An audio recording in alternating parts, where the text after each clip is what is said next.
Good morning प्यारे बच्चों। देखिए आज हम लोग जेनेटिक्स के बारे में डिस्कस करेंगे। ठीक है, आपका चैप्टर ये है जेनेटिक्स। देखिए यहाँ पे एक तो हम ये देख लें कुछ बातें। जेनेटिक्स जो शब्द का प्रयोग किया गया था ये किए थे बेटसन।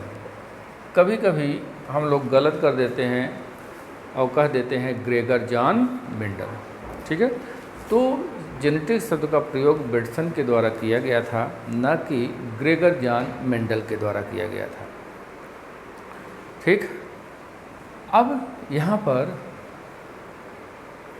ध्यान दीजिए कि Gregor John Mendel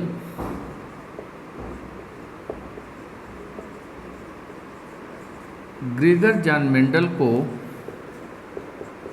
father of genetics कहा जाता है। फादर ऑफ जेनेटिक्स कहा जाता है।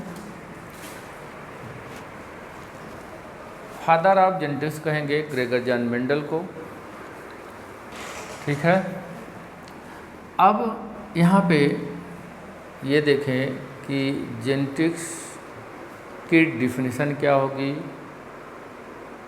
हम कैसे जानेंगे कि जेनेटिक्स क्या है। तो एक चीज़ हम यहाँ पर आपको बताएं, जेनेटिक्स क्या है। एक ब्रांच है साइंस की। क्या है? ब्रांच है, साइंस की एक ब्रांच है। और इस ब्रांच में हम लोग heredity and variation heredity and variation की स्टडी करते हैं।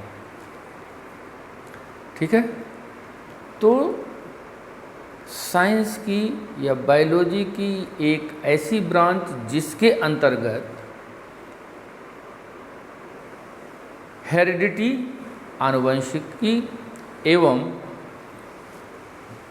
वेरिएशन मतलब विभिन्नताओं का अध्ययन किया जाता है, उसे हम जेनेटिक्स कहेंगे।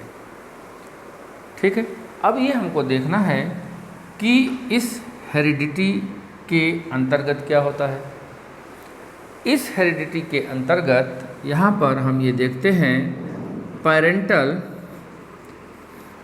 इसमें आप इस तरह से कर सकते हैं, हेरिडिटी की डिफिनीशन में ट्रांसमिशन ऑफ पेरेंटल कैरेक्टर्स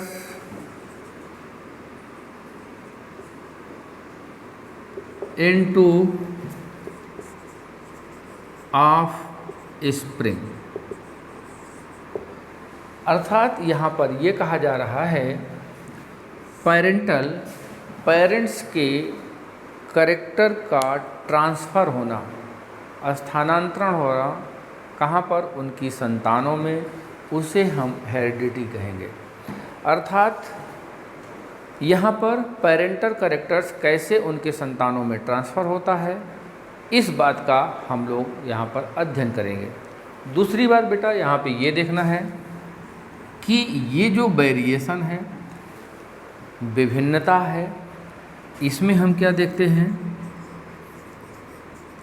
यहाँ पर वेरिएशन या विभिन्नता में इतनी आप बात ज़रूर याद रखें कि कोई भी वेरिएशन का मतलब किसी भी पॉपुलेशन की अगर हम बात करें, किसी भी जनसंख्या की बात करें, हम किसी भी जनसंख्या में किसी स्पीशीज की जनसंख्या की बात करें, स्पीशीज का मतलब सपोज करिए कि हम मनुष्य की जनसंख्या की बात करें, तो मनुष्य की जनसंख्या के अंतर्गत आप ये देखिए कि जो मनुष्य होता है वो उनमें भिन्नता पाई जाती है कि नहीं। कुछ मनुष्य लंबे होते हैं, कुछ छोटे होते हैं, कुछ का बालों का रंग, आँखों का रंग काला होता है, कुछ भूरा होता है। ठीक है, ये तो क्या है, फिनोटिपिक हो गया, बाहर से देखने वाले कैरेक्टर में भिन्नता हो गई। और जीनोटिपिक, तो अर्थात ये जो वेरिएशन हो सकता है किसी भी स्पीशीज के पॉपुलेशन में या किसी भी इंडिविजुअल के ऑफस्प्रिंग में या उनकी संतानों में ये हमको दिखाई देता है। जैसे सपोज करिए कि एक परिवार में 2 बच्चे या 4 बच्चे हैं, तो आप ये देखेंगे एक ही माता पिता की दोनों या चारों संतानें हैं, एक ही माता पिता की संतानें हैं, लेकिन उन संतानों में कुछ न कुछ भिन्नता जरूर पाई जाती है। तो इन्हीं का अध्ययन इस जेनेटिक्स के अंतर्गत किया जाता है। बात आपको समझ में आ गई होगी कि वेरिएशन क्या है और हेरिडिटी क्या है, जो कि हम जेनेटिक्स के अंतर्गत यहाँ पर स्टडी करने वाले हैं। अब यहाँ पे कुछ चीज़ें यह है, जैसे हमें आपको इसके बारे में शुरू करने से पहले जेनेटिक्स शब्द देखिए, जेनेटिक्स शब्द जीन से आया है। जीन किससे आया है? जीन। और इस जीन शब्द का जोहानसन ने प्रयोग किया था, दिया था जोहानसन, जीन। तो जीन से जेनेटिक शब्द आया। तो जीन का ट्रांसफ़र एक जनरेशन से दूसरे जनरेशन में होता है और जीन ही पेरेंटल कैरेक्टर्स के लिए उत्तरदायी होते हैं, जो कि एक पीढ़ी से दूसरी पीढ़ी में स्थानांतरण होता है। ठीक है। अब इस जीन से रिलेटेड जैसे आपको एक सेंटेंस मिलेगा एलील्स, ये तो एलील्स अगर आपसे कहा जाए कि एलील्स क्या है, तो आप ये कहेंगे alternative form of gene. Gene के ये अल्टरनेटिव रूप हैं, अल्टरनेटिव फॉर्म है, जो कि या विच आर, देखिए, locate on the same position of homologous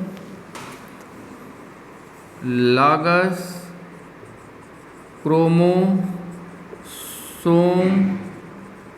and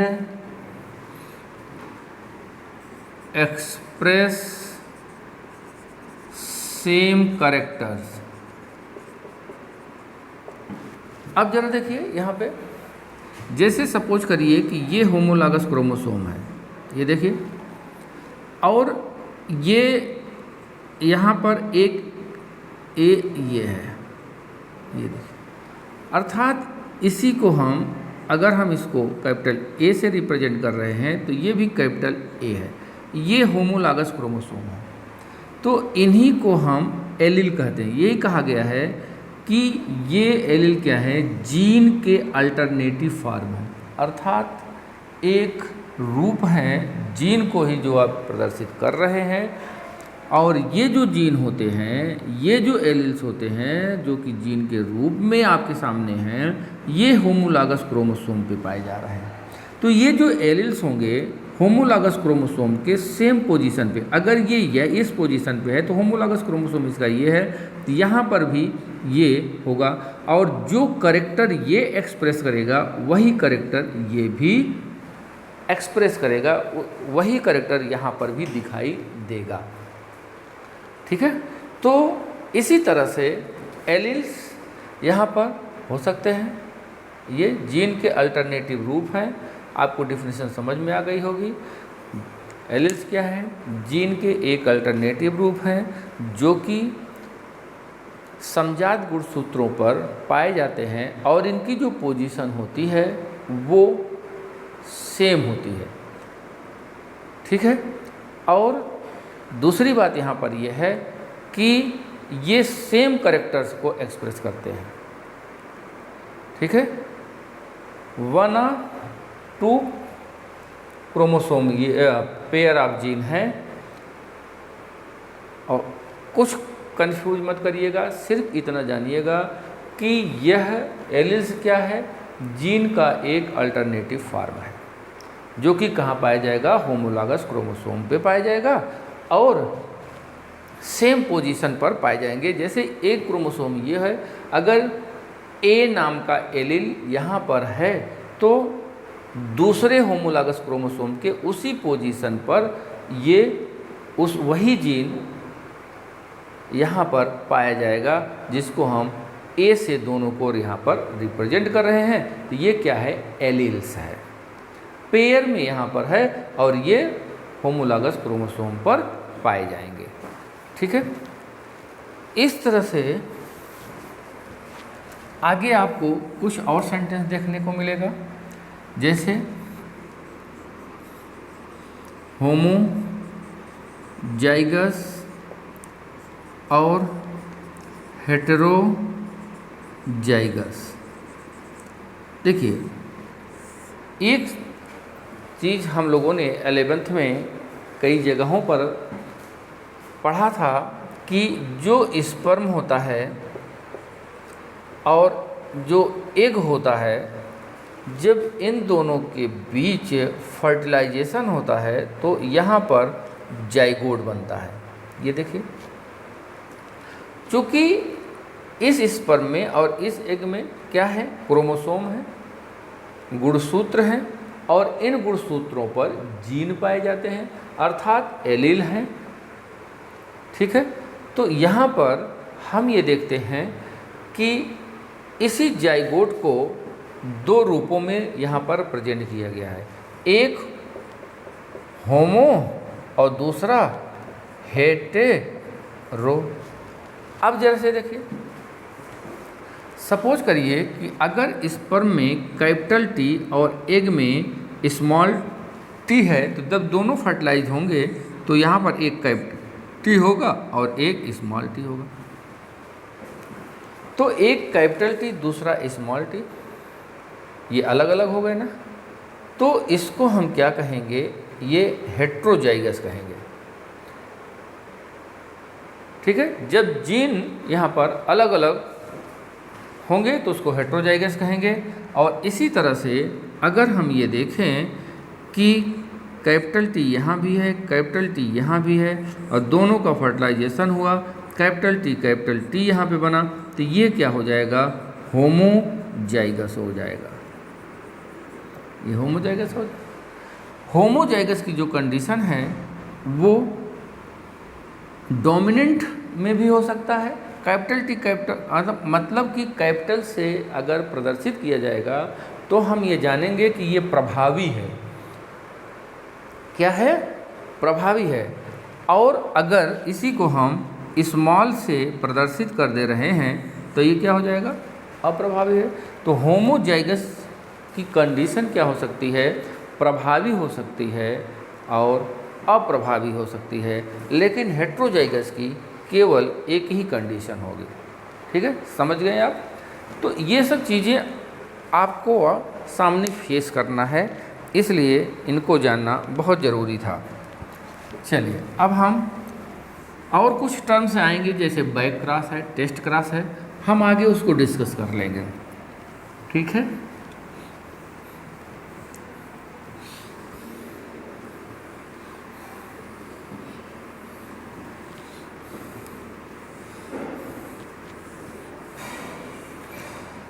अब ये देखना है कि हमें पता है, थोड़ा सा ग्रेगर जॉन मेंडल के बारे में बताएंगे।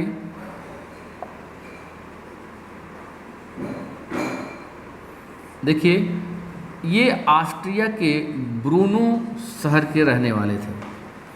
कहाँ के थे, ऑस्ट्रिया, ब्रूनो शहर के रहने वाले थे, एक पेशे से पादरी थे। इन्होंने जो एक्सपेरिमेंट के लिए प्लांट लिया था उसका नाम है पाइसम सटाइवम। इसे हम गार्डन पी कहते हैं। ठीक है, इन्होंने प्रयोग के लिए जो भी पौधा सेलेक्ट किया था वह बगीचे की मटर थी या बगीचा बगीचे की मटर मतलब गार्डन पी, जिसका बॉटनिकल नेम है पाइसम सटाइवम। ठीक है, इसी पर इन्होंने एक्सपेरिमेंट किया था और इनका जो एक्सपेरिमेंट है एक सोसाइटी के द्वारा प्रकाशित किया गया।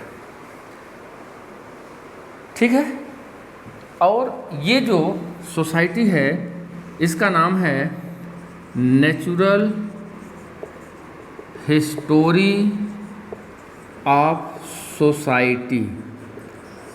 इसके द्वारा ये इनका एक्सपेरिमेंट प्रकाशित किया गया और वह समय था 1866 का।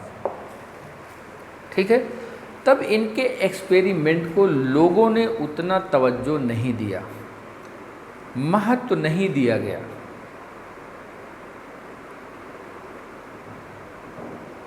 इनके द्वारा मेंडल के 7 लक्षणों का, मेंडल ने मटर के 7 लक्षणों का अध्ययन किया था। 7 लक्षणों पर इन्होंने एक्सपेरिमेंट किया था। अभी हम लोग डिस्कस करते हैं कि वो लक्षण कौन कौन से थे। अब देखिए 1866 में इनका जो शोध पत्र है वो प्रकाशित हुआ, लेकिन इनको कोई प्रसिद्धि नहीं मिली। 34 साल बाद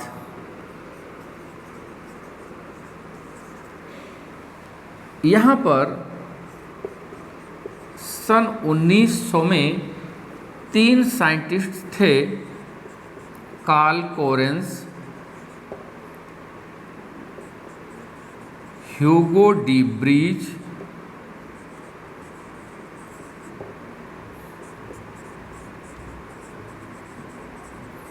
शेरमार्क। इन्होंने मेंडल के एक्सपेरिमेंट का रीडिस्कवरी किया। रीडिस्कवरी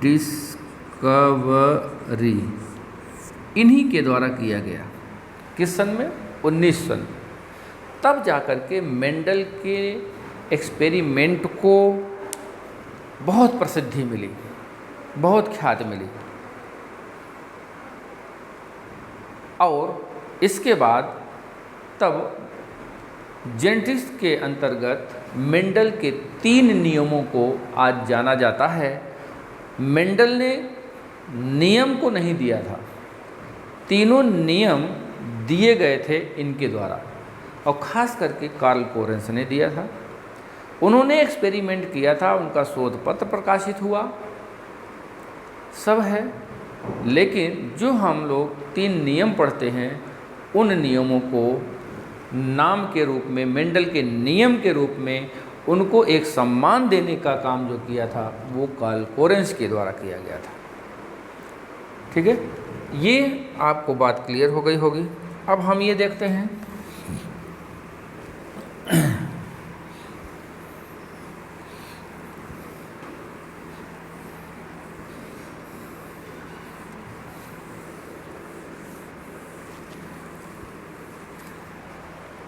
कि मेंडल ने 7 कंट्रास्टिंग कैरेक्टर, 7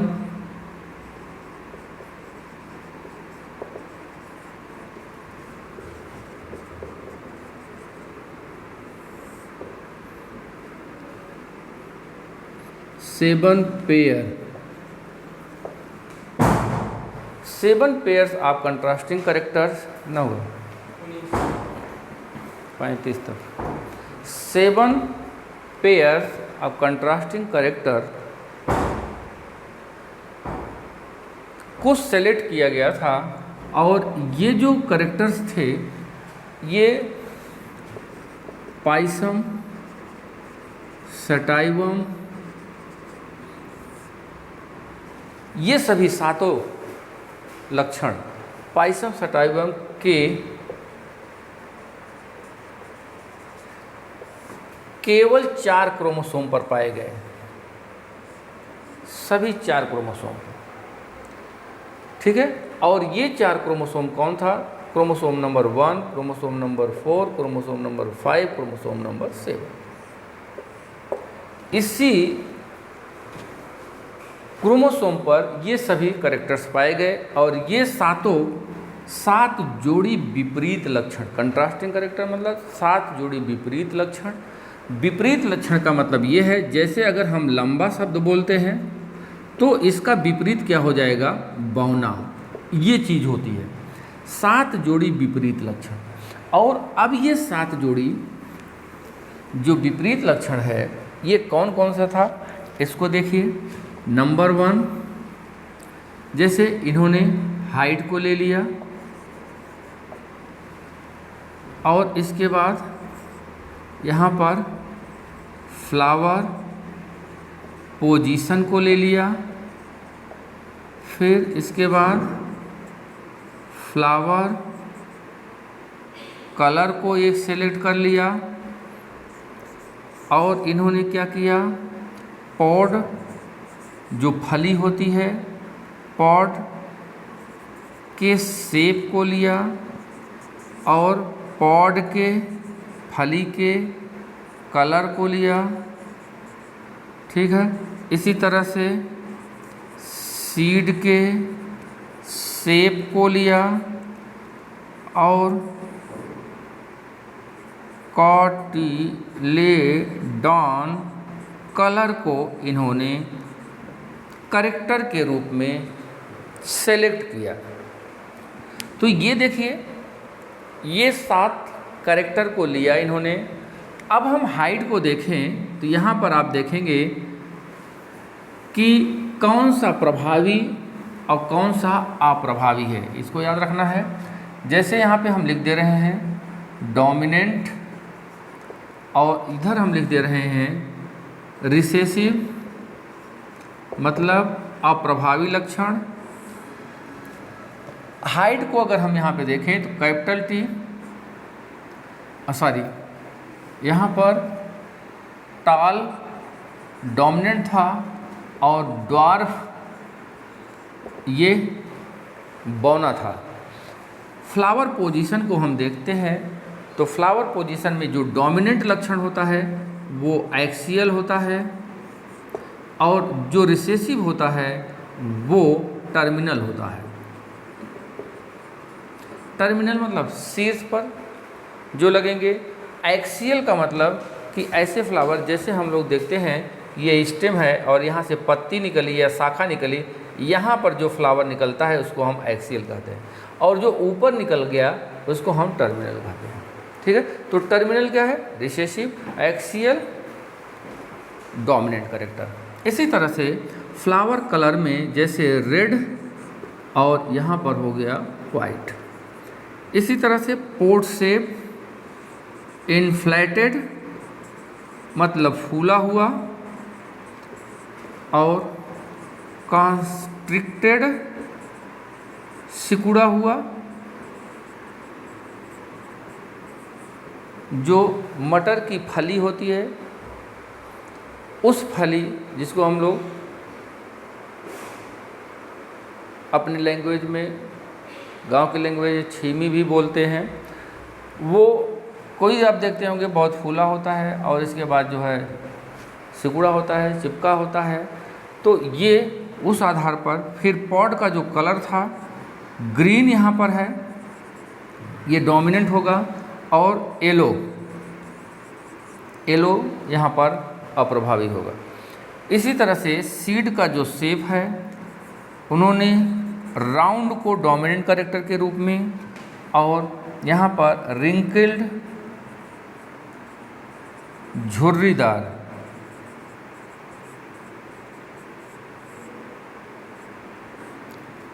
ठीक है, कॉटिलेडॉन ये हो गया येलो और ये हो जाएगा ग्रीन।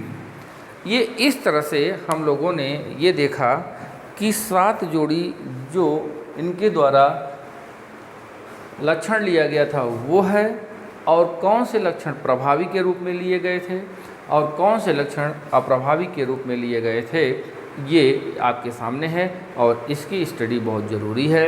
ये सब क्वेश्चन आपके कंपटीशन में, नीट वगैरह में पूछे जाते हैं, इनको आप ध्यान में रखिएगा।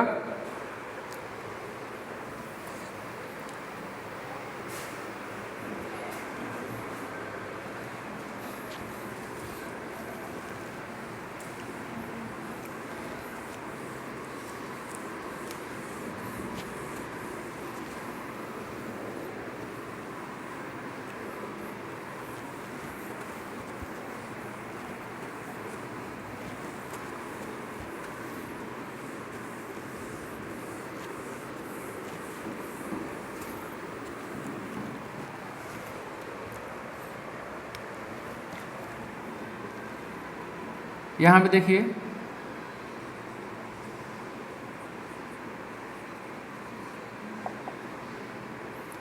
मेंडल्स लॉ, मैंने आपको पहले बताया मेंडल के द्वारा कोई नियम नहीं दिया गया था।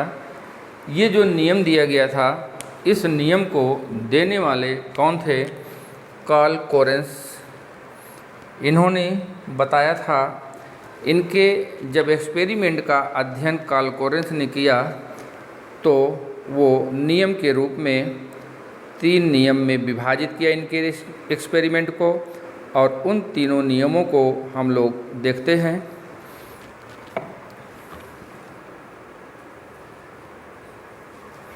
इंक ख़त्म हो गई थी, हम लोग देख लें। अब देखिए यहाँ पर जो कार्ल कोरेंस के द्वारा जो नियम दिया गया था वो है, फर्स्ट लॉ क्या था इनका? लॉ ऑफ सेग्रीगेशन, ये पहला नियम था,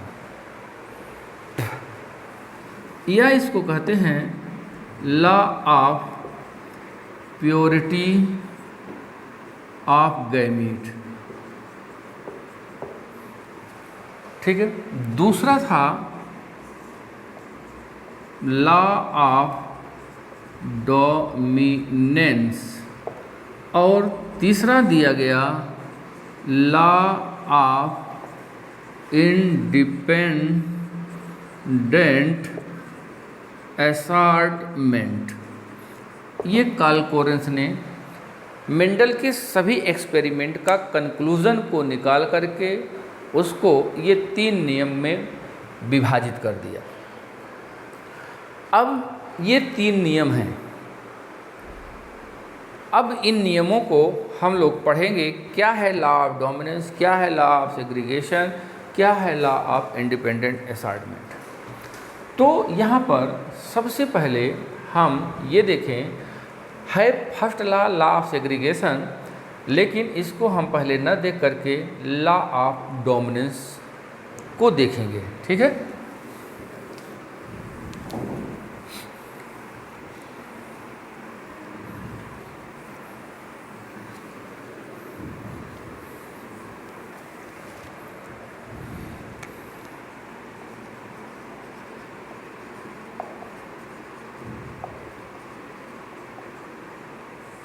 लॉ ऑफ डोमिनेंस, यहाँ पे देखिए आप, डोमिनेंस का मतलब ऐसे लक्षण जो नेक्स्ट जनरेशन में जाएं और वो प्रकट हों, दिखाई दें, उनको हम डोमिनेंट कैरेक्टर कहते हैं। और वे लक्षण, वे कैरेक्टर्स, वे फिनोटाइप उसे कहा जाता है जो कैरेक्टर्स बाहर से दिखे, जैसे लाल फूल हम लोग देखते हैं, सफ़ेद फूल देखते हैं, बैगनी फूल देखते हैं, तो बाहर से एक्सप्रेस होने वाले कैरेक्टर को हम फिनोटाइप कहते हैं। ठीक है। तो जो लक्षण नहीं दिखाई देता है उस लक्षण को हम अप्रभावी लक्षण या रिसेसिव कैरेक्टर कहते हैं, और जो दिखाई देता है उसको हम डोमिनेंट कैरेक्टर्स बोलते हैं। ठीक है। अब इसके आधार पर हम ये देखें, मेंडल ने जो एक लक्षण यहाँ पे सेलेक्ट किया था वो टाल लिया था, और उसका अप्रभावी लक्षण उन्होंने ड्वार्फ लिया था। मेंडल के द्वारा यहाँ पर जो जीन को सेलेक्ट किया गया था, कैपिटल डी, और यहाँ पर स्मॉल डी, लेकिन हम लोग व्यवहारिक रूप से टाल और ड्वार्फ को कैपिटल टी, स्मॉल टी से पढ़ते आए हैं, तो उसी के अकॉर्डिंग हम लोग देख लेते हैं, जिससे कि असुविधा नहीं होगी। तो यहाँ पर देखिए, टाल के लिए हम कैपिटल टी कर दे रहे हैं, तो ये देखिए capital T cross by small T. इसका मतलब ये हुआ, एक लंबे पौधे, मटर का पौधा था, और एक बौना मटर का पौधा था। इसके फूल, फ्लावर के पराग कण को इसके स्टिग्मा पर पहुंचाया गया और फिर फर्टिलाइजेशन होता है। ठीक है, तो ये चीज़ दिखाई गई है। यहाँ पर क्रॉस पॉलिनेशन हो रहा है, इस बात को याद रखिएगा। ये एक सेल जो दिखाया गया था बेटा, ये एक सेल डिप्लॉयड अवस्था में दिखाया जाता है, और जब गैमीट्स बनते हैं, गैमीट्स में ये आधे हो जाते हैं, हाफ हो जाते हैं। ठीक है, और गैमीट्स के बनने के दौरान मियासिस डिवीजन होता है। मियासिस डिवीजन में गुणसूत्रों की संख्या आधी हो जाती है, अर्थात अगर 2 है तो एक एक 2 सेल में ये विभाजित हो जाएंगे। ठीक है, तो जैसे अब यहाँ पे देखिए एक सेल है, ये है, मान लीजिए कि इसमें हम ऐसे मानते हैं कि 2 गुणसूत्र हैं। जब इसमें गैमीट्स का फॉर्मेशन होगा तो मियासिस डिवीजन होगी। यहाँ पे देखिए ये मियासिस हो गई, और इनको हम ये अलग अलग कर लेते हैं, कैपिटल टी कैपिटल टी। तो एक सेल ये हो गया और एक सेल ये हो गया ना, मतलब एक गैमीट ये हो गया, ये क्या हो गया, इसको हम गैमीट्स कहेंगे। मान लीजिए ये मेल गैमीट है। फिर इसी तरह से यहाँ पर भी क्या होगा, मियासिस डिवीजन होगा, और यहाँ पर भी क्या बन जाएंगे, गैमीट्स बन जाएंगे। ठीक है, और इस गैमीट्स में अब ये 2 गुणसूत्र है, एक स्मॉल टी यहाँ आ गया और एक स्मॉल टी यहाँ में आ गया। ठीक है, ये 2 बन गए। अब हमको देखना है कि इसका क्रॉस हम कराते हैं, तो क्रॉस के लिए हम सभी बातों को ध्यान में रखते हैं। जैसे अब देखिए, अब एक गैमीट ये हो गया, मान लीजिए मेल गैमीट हो गया, मान लीजिए फीमेल गैमीट हो गया। मेल गैमीट का क्रॉस हम इससे, क्रॉस का मतलब फर्टिलाइजेशन कराएंगे। तो अब यहाँ पे देखिए, इसका फर्टिलाइजेशन हम इससे कराएं तो क्या बनेगा, ये कैपिटल टी और स्मॉल टी, यहाँ पे जाइगोट बनेगा। क्या बनेगा, अब ये जाइगोट होगा कि नहीं होगा। अब कौन सा जाइगोट होगा, मैंने बताया था कि जब 2 अलग अलग गुणसूत्र होंगे तो हेट्रोजाइगस कंडीशन आएगी, तो ये हेट्रोजाइगोट हो गया। फिर इसके बाद अगर मान लीजिए इसका क्रॉस हम इससे कराते हैं तो हमको वही चीज़ मिलेगी। देखिए ज़रा देख लेते हैं, इसका क्रॉस इससे कराया जाता है तो कैपिटल टी स्मॉल टी, वही चीज़ हमको मिल रही है। फिर अगर इसका क्रॉस हम इससे कराते हैं, मान लीजिए इसका क्रॉस इससे हो गया, तब क्या मिलेगा हमको, कैपिटल टी स्मॉल टी, और फिर इसका क्रॉस इससे कराते हैं तो हमको कैपिटल टी स्मॉल टी मिल गया। इस तरह से हम ये देखेंगे कि एक जैसी संभावना है हमको, सभी हेट्रोजाइगस होंगे। कैसे होंगे, हेट्रोजाइगस होंगे, अर्थात अब यहाँ पर ये हाइब्रिडाइजेशन हो गया। ये जो हाइब्रिडाइजेशन की कंडीशन है, जो हेट्रोजाइगोस हैं, ये हाइब्रिड हैं।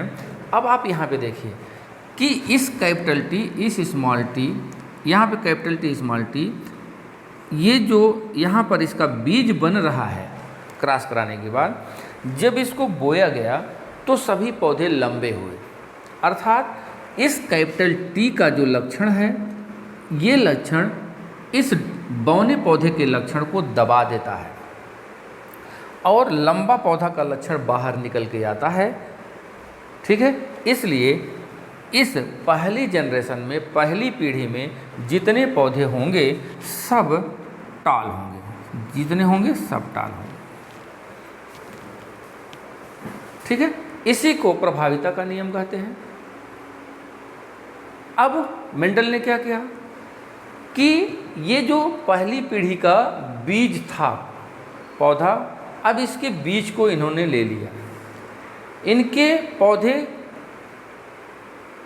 से जो फूल बना है उसके बीज क्रॉस करा रहे हैं। अब जैसे देखिए, इससे जो पौधा बनेगा, ये देखिए ये जीन आ गया कैपिटल टी स्मॉल टी, और इसमें जो ये पौधा है ये द्विलिंगी पौधा होता है। कैसा होता है, द्विलिंगी, बाइसेक्सुअल होता है, अर्थात नर जननांग और मादा जननांग एक ही फ्लावर में पाए जाते हैं। तो एक ही फ्लावर का नर या मेल गैमीट, उसी के फीमेल गैमीट से इन्होंने फर्टिलाइजेशन कराया, इसको हम कहते हैं सेल्फ पॉलिनेशन। तो यहाँ पे क्या हो गया, सेल्फ पॉलिनेशन। अर्थात जैसे मान लीजिए कि ये क्या है, मेल सेक्स ऑर्गन, और ये क्या है, ये फीमेल सेक्स ऑर्गन। इसमें जो परागकण है और ये एक ही फूल में है, इस परागकण को इन्होंने यहाँ पे पहुँचा दिया। तो इस परागकण में जो जीन है कैपिटल टी है, और यहाँ पर जो एग है इसमें भी जीन क्या है, कैपिटल टी स्मॉल टी, इसमें भी कैपिटल टी स्मॉल टी है ये। तो इसीलिए यहाँ पर इसको इस तरह से दिखाया जा रहा है। ठीक है, अब सबसे पहले इसमें क्या होगा, इसका हम लोग गैमीट्स बनाएंगे, जैसे हम लोगों ने यहाँ पे दिखाया है। तो इसको जब गैमीट्स के रूप में देखेंगे तो ये देखो, एक कैपिटल टी दूसरा स्मॉल टी, यहाँ पर भी लेंगे तो ये क्या हो जाएगा, कैपिटल टी एक स्मॉल टी। अभी तक हमने ये क्या है, गैमीट्स है। अब इसका फर्टिलाइजेशन इससे कराएं, कैपिटल टी, इसका फर्टिलाइजेशन इससे कराएं, कैपिटल टी स्मॉल टी, इसका फर्टिलाइजेशन इससे कराएं, कैपिटल टी स्मॉल टी, और इसका फर्टिलाइजेशन इससे कराएं, स्मॉल टी। ये देखिए, ये हमको 3 तरह के पौधे या 2 तरह के पौधे मिलेंगे। कितने तरह के, 2 तरह के। ये देखिए, ये शुद्ध लंबा होगा, हमने जो शुरू में लिया था ये, और ये शुद्ध बौना होगा जो हमने यहाँ शुरू में लिया था। और ये दोनों जो हमने F1 पीढ़ी में पौधा लिया था वो आ गए। अर्थात ये कौन सी पीढ़ी है, F2 पीढ़ी। दूसरी पीढ़ी में हम क्या कहते हैं, देखिए दूसरी पीढ़ी में हमको शुरू में हमने जो पौधा लिया था वो भी अलग हो गया, और F1 पीढ़ी का जो पौधा लिया था वो भी अलग हो गया। तो दूसरी पीढ़ी में हम देखते हैं कि सभी लक्षण वाले पौधे अलग हो जाते हैं। इसी को कहा जाता है लॉ ऑफ सेग्रीगेशन, पृथक्करण का नियम। ठीक है, तो दूसरे जनरेशन में सभी पौधे लंबे। अब देखने में तो होंगे तीनों लंबे, ये टाल होगा और ये क्या होगा, ये ड्वार्फ होगा। अर्थात मेंडल के नियम के अनुसार जो फिनोटाइप बाहर से जो दिखने में लक्षण दिखाई दे उसको फिनोटाइप कहेंगे। तो 3 लंबे 1 बौने, जो कि 3:1 हो गया। और अगर हम जीन को देखें, जीनोटाइप, जीन में देखें, एक जीन क्या है, कैपिटल टी का है। 2 जीन क्या है, कैपिटल टी स्मॉल टी के हैं, और एक जीन क्या है, स्मॉल टी का है। तो उन्होंने कहा कि जीनोटाइप यहाँ पर अलग होता है, जीन अलग हैं, तो इसका जो रेशियो आया 1:2:1 के अनुपात में आएगा। तो आपसे ये पूछा जाता है कि क्या रेशियो प्राप्त होगा। ठीक है, तो यहाँ पर देखिए लॉ ऑफ डोमिनेंट भी हो गया, और ये पहला नियम है पृथक्करण का नियम भी हो गया। पृथक्करण के नियम को आपको क्या लिखना होगा कि F2 पीढ़ी में जो भी लक्षण होता है वो जाकर के अलग अलग हो जाते हैं, इसी को पृथक्करण का नियम कहा जाता है। ठीक है, तो अब इस क्रॉस को हम अगर बहुत शार्ट में दिखाना चाहें तो इस तरह से भी दिखा सकते हैं। एक चेकर बोर्ड बना लेंगे हम, ये देखें, ये तो एक कैपिटल टी यहाँ, स्मॉल टी यहाँ लिख दिए, इधर हमने लिख दिया मान लीजिए मेल का, और इधर हमने लिखा फीमेल का, एक ऐसे भी बना दिया। तो एक कैपिटल टी यहाँ हो गया, एक स्मॉल टी यहाँ हो गया। तो capital T small T, capital T, फिर इसका क्रॉस इससे कराएं, कैपिटल टी स्मॉल टी, फिर इसका क्रॉस इससे कराएं, कैपिटल टी स्मॉल टी, इसका क्रॉस इससे कराएं, तो यहाँ पे लिखेंगे। ये देखिए, तो एक यहाँ पर शुद्ध और 2 हाइब्रिड और एक शुद्ध बौना। तो वही चीज़ यहाँ पर हम शार्ट में भी कर सकते हैं। इस तरह से हम लोगों ने ये देखा कि प्रभाविता का नियम और पृथक्करण का नियम क्या है। ठीक है, अब हम लोग नेक्स्ट क्लास में स्वतंत्र अव्यूहन का नियम पढ़ेंगे। ठीक है, ओके, थैंक यू।